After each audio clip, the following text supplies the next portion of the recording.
Hello, hello, hello. Welcome, welcome, welcome. This is G. Let's see how the. I forgot about this. Welcome, welcome, welcome. This is G. You're watching Allastrology. This is March 9th and the following 7 days. We are taking a look somewhere here. I don't have a whole lot on here. I do have Uranus. I do have Jupiter. These planets are both making a move this week. We also have some action going on with Taurus energy. And then we'll talk a little bit about the North and the South Node and the reality or the possibility slash reality is peace on the table. So if we back this chart up just a smidge here, you can kind of see the big picture. You see a red line, and this is partnerships in Juno, partnerships with basically, this is when we talk about Cappy energy, this is big business, big money. This is, governments and the institutions, but mainly corporations. This is big time corporations and Wall Street. And it's partnerships. So it's long-term partnerships. That's what Capricorn represents. My long-term financial security, my long-term financial stability. Capricorn is quite serious energy. It does not like to play around, especially when it comes to its long-term goals. Capricorn individuals are very much about duty and responsibility, and there seems to be a strong sense of structure and discipline even, where it's really honed in on that long-term goal. And you see it tangibly taking steps. It's not a dreamer, it's a worker. It's a worker, and it's focused on the end game. So material, tangible goals. For some folks, a home, getting a home, right? That perfect job. The material, tangible to bring you that material financial security and stability. This is what Cappy's all about. It's a builder. It's a builder. And it builds slowly over a very long period of time. It is not quick. So because Saturn is the ruler of this energy, you kind of got to look at it and think slow. Father Time is Saturn. Slow. Doesn't reward right away. And this is the energy of rewards, but it's after a long period of time, after you have invested, after you have just let it alone, or after you have diligently worked at it and climbed that ladder. Like this is all Cappy. So to understand a little bit more, we're looking at the 24 degrees. That's Pisces energy. So this is institutional energy. And we're seeing a lot of change within institutions globally. Categories of the government have been redefined, and it's based on what is our long-term goal and the partnerships that we need to establish those long-term goals. This is where Juno comes in. It's partnership energy. Some say Juno is marriage. Typically, it's feminine energy. Still have this lingering crap. It's about dreams and fantasy. But we see public figures here big time. This is big boss energy when you look at Capricorn. Big boss energy. So this is a stress and tension. There's a lot of anger when we talk about Aries, and then even Chiron, because they're conjunct and they've been conjunct. So we think military anytime we look at Aries energy. Military. And we see how the military has been used and positioned to, there's a lot of different things going on here. But the 24 degrees, Pisces, deceptions. What's really the plan? We don't really know the plan because it's the 24 degree mark. And that's right. So there's the stress and this tension with our long-term goals and our stability and with our freedoms and with the military and with military-like activity. Saturn at 2 degrees is establishing rules and order and structure. It wants to reorganize, and it's in the military energy of Aries. Okay, so maybe possibly somebody who's in charge of military-like actions. And of course, this can be folks here in the States and the ICE crap and the abuses of power. Venus says, I want peace, but not so much in Aries energy. Venus is willing to fight for her values in Aries energy. She says, but this is what I desire. This, that, these, them, those, that over there.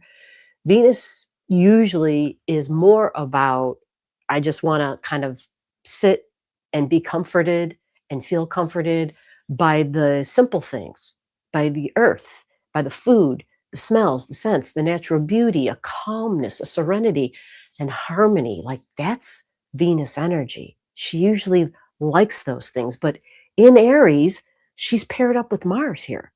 And so there's a friction. This is a Venus who's in a way kind of torn. She's kind of going against her own best interests, even because this Venus is going to be impulsive. She's going to be young like. She's going to like lash out in a immature, like maybe I'm a 2-year-old type of way because, well, this is what I want, right? And so that's what Venus in Aries is. She's young. She's young in love. She's young about what she values and who she values. Very impulsive, as in, ooh, shiny. I want that now. I want to take it and take it and maybe be a little aggressive and forceful because this is a Venus who's in Aries. So it's all about what she desires, what she desires. For this week, Venus will stay in Aries and she'll stay there. She doesn't move very far because she's not extremely fast, but she'll end up at around 12 degrees. So that means Venus moves a whole whopping 8 degrees this week. So Venus goes from 4 to 12 degrees in the next 7 days. We're still in Pisces season. The sun is at 19 degrees. Mercury is at 14 with Pallas Athena. That's important because Mercury is going to keep going backwards. You see, she's in her retrograde. So she will keep going backwards. She goes back all the way to 8 degrees. And at that 8 degrees is when she goes forward. Now, that does not happen this week, but she does get very close. By the end of the week, in the next 7 days, this Mercury will end up around 9 degrees. And at that 9 degrees mark, she is conjunct that North Node already. And remember, the North Node is sitting there in Pisces. And that Pisces energy is the institutional energy. It's what governments are doing globally. And at the 8 degrees mark, 8 degrees, folks, yes, it can be healing. Yes, it can have to do with the past and traumas of the past. But this is, you're going to mess with me, I'm going to mess with you degree. This is the Scorpio degree. You don't mess with the 8 degree. You don't mess with the Scorpio degree. The thing is, the nodes don't move off of this 8 degrees for months. That's the thing. It takes them some time. They sit here at 8. So it's 8 degrees in Virgo and 8 degrees in Pisces. So for those of you who have objects in your chart around that 8 degree mark, and this would be 8 degree in the mutable signs, right? Because then that means it's creating stress and tension. You're getting the nodes squaring up with the 2 other mutable signs, right? So we've got a strong push-pull, tug-of-war opposition between Virgo and Pisces at 8. And you would give like a 2 degree orb. So that could be from like 6 to 10 degrees for in your chart. But then the square, the additional stress and tension is going to be with Sagittarius energy and Gemini energy, right? Those are the mutable signs. Gemini, Virgo, and Pisces are your mutable signs. So between 6 and 10 degrees of the mutable signs, lots of stress and tension that you folks are going through. But see, usually the mutable folks they manage it well. They manage it well because they're mutable, they're changeable, they're flexible. So when they come across stress and tension, they usually can pivot and they can figure out some other options. They're usually really good with that.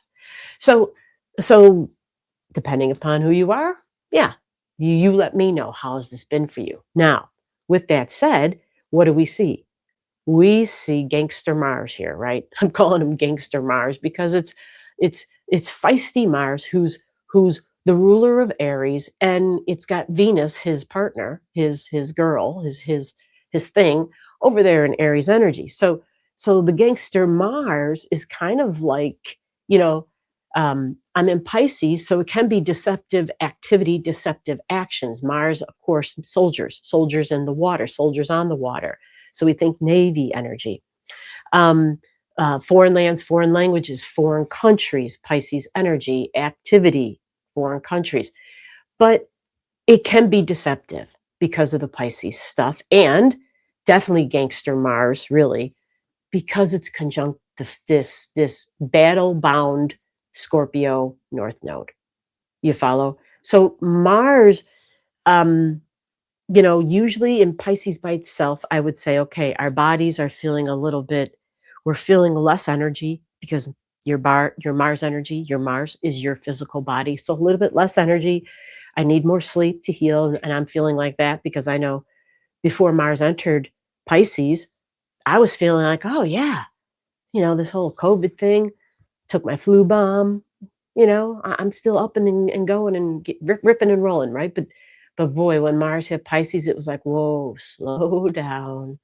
you know, you need to just chill. Maybe you better just, start, just chill and let your body like restore, give it some more time. So this is that. But I have concerns when it's conjunct the North Node. The North Node represents our future, where we're headed. So at the 8 degrees, and it talks about the wounds and the trauma, and it is more Mars energy. 8 degrees is Mars, is the planet Mars. So we got to wonder, whoa, is there hope for peace? So we'll dip a little bit we'll dip a little bit more into that in a second. I want to kind of take a minute to float on over to some of these other things I have on the chart. March 10th. And this March 10th is, well, it's Jupiter energy that we're focused on.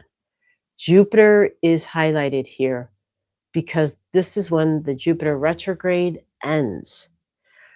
So I feel like a moment of peace, Jupiter doing some good, possibly bringing a benefit for the public and for the people is possible. I feel that like Jupiter's power, Jupiter's ability to bring more good and to do more good and to bring more justice in our world and for us to see some justice, I am not real optimistic once the retrograde ends. Now, that doesn't mean Jupiter can't produce more positive things and for us to see justice on a larger scale. We can, because remember, everything that goes through Pisces trines Jupiter. You see, it will all trine Jupiter. So at this time, you have an exact trine, right? Mercury and Pallas Athena are very strong and they're at 14 degrees. So together, they have a very strong, beautiful trine to Jupiter. So I'm feeling like if there's an opportunity for justice, for peace, for unity, for oneness, I'm feeling like the beginning of the week is the time. Remember, Jupiter is judgments, it's judges, but normally it is the great benefic, the protector, the provider, the beneficiary, the one who can bring you, when you kind of lost your faith and your hope, Jupiter can provide that. You see, so we'll have another opportunity later on, not this week, when Mercury will catch back up after her retrograde's over to Jupiter. On the 11th, this Uranus that's been sitting at 27 degrees in Taurus, 27 news, information, shocks and surprises in what we're hearing about. It moves to 28 degrees. Uranus, still shock and surprises with authority figures, still within our values and money, Taurus energy, but it's also peace energy, Taurus. Taurus likes peace. It wants things to be stable. It says, don't mess with that. Leave well enough alone. Don't rock the boat. I'm happy with things. I'm content.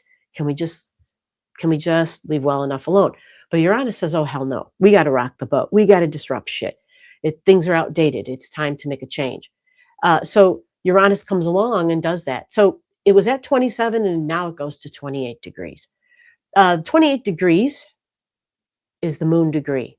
Homes, family, feminine energy, 28 degrees. Home, family, feminine energy. So this is just to give us a heads up that the shocks and surprise now moves to the public. Okay. And our feelings and our emotions. So for some of us who might feel a little bit more frazzled, possibly, especially for those of you who have a sensitive moon sign. Sensitive moons, Uranus can be a little bit more disruptive in our world. Okay. Now with that, we're looking at the 15th. 15th, I've got an arrow, a blue arrow or series, CERES. It's at 27 degrees in feisty, angry, and impatient Aries. Ceres is going to make a move. Ceres moves and it goes to 0 degrees of Taurus energy on the 15th. So this is all this week. This is a good thing. Remember, Taurus is about peace and harmony. Remember, Venus rules Taurus, right? Peace, harmony, beauty, goodness. I just want to have my comforts, my creature comforts, but it is desire energy. So we got to be cautious with this. Ceres moving into Taurus, I stay optimistic and hopeful that we will have the desire and the need for emotional stability to be dependent on peace. Taurus says, I want goodness and I want harmony. Can we just get along? This is what Ceres needs for its emotional security. Ceres is going to be all about majorly focused on food and what do I need to feel safe and secure? How do I nurture myself? This is Ceres energy. So in Taurus, it's really, really focusing on the values of peace. And may this be strong enough to bring us the peace that we desire. And the question is, how much do we desire peace? These nodes I've mentioned are at 8, and this is the Scorpio degree of let's fight. This is turf energy. You guys have heard me say this in the past, because it's, this is my land, this is your land, but oh, hell no. The problem with this 8 degrees is, and I've said this before, I've talked about Scorpio energy as being referred to as like the Crusades, because Scorpio energy can have a very idealistic sort of slant on what it's fighting for. And we have confirmation of that. There has been reporting, and it's solid reporting. It's been confirmed information that's come through from people who are in the higher ups within the United States military, that this war in Iran is, they were told from higher ups that the strike on Iran, from the perspective of the United States, at least for these who are in the military, and I'm assuming this is not everybody, but there is a report, a written email, that they have stated this has to do, they were quoting Revelations. They were talking about the second coming of Christ. Holy shit. Talk about the separation of church and state. Where the hell is it? There's a reason that that's supposed to be there. So this is kind of freaky, okay? To me, it's rather freaky, especially when the astrology is supporting it. It's super freaky, super freaky. So can there be peace in light of this? The North and the South node will finally leave the 8 degrees, but it does not happen until April 16th. So I'm recording this in March, and we have another month at least, over a month before we're going to get to April 16th. But at least we have a timeline, a window of where I feel like we may see, okay, things are getting better now, because the nodes will then go to 7 degrees at that time. They'll go from 8 to 7 on the 16th of April. And the difference is, it's not the Scorpio degree. The difference, this is giving you the Libra degree. This is cooperation. This is equality. This is fairness. This is the law. This is Lady Liberty. So keep your fingers crossed, folks. Let's keep them crossed, and let's hope and pray that we can end all this craziness, and then let's see some justice prevail.